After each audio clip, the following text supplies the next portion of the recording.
အမရဲ့အခန်းထဲမှာက301နော်โอเคဟုတ်ပြီအမဒီထဲဝင်ပြီပေါ့နော်အမစီခဏကိုစီကမရှိထားနဲ့နားမှာချုပ်ပြီနော်တော့မှချုပ်ပြီနားမှာဒီမှာစီကရှိချုပ်ပြီနော်နော်ဒီတော့ရှင်းပြရတယ်နော်ဟုတ်ကဲ့ဒါတော့ TV ဒါ TV မကြည့်နဲ့ဟုတ်ကြည့်အောင်မကြည့်နဲ့ပြုတ်ကြပါလို့ရှင်မယောနိုင်မှာမဟုတ်ဘူးမဟုတ်ပြီနော်ဒါ TV နော်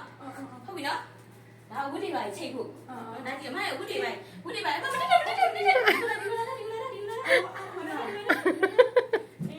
ဒီကျိတ်မတုံးနဲ့မပေါ်လေးတောက်တာမလို့ပတ်လက်တော့လောက်ပါမရှိနဲ့ပေါ်လေးတောက်တာမလို့နော်ကျိုးပြက်သွားရင်မပြောနိုင်ဟုတ်ပြီနော်ဒါပြီးတော့ငကဒါအိတ်ရဒီမှာအိတ်လို့မရဘူးဖိုင်လို့မြောက်အိတ်လို့လည်းမရဟာမဆိုင်ထိုင်ဖက်ကြည့်မယ်နော်အခန်းတွင်းရှိအဝိတ္တညာအထွန်းအစွန်းဖြစ်ပါကအစွန်းချွတ်ရမည်ဖြစ်ပြီးတဲ့အစွန်းချွတ်ပါက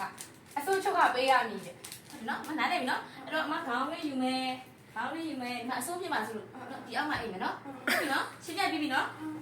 ပြပြပွားပြီနော်โอเคစောက်အိမ်လာပြမှာပဲအိမ်လာပြမလားဒါအိမ်ဒါ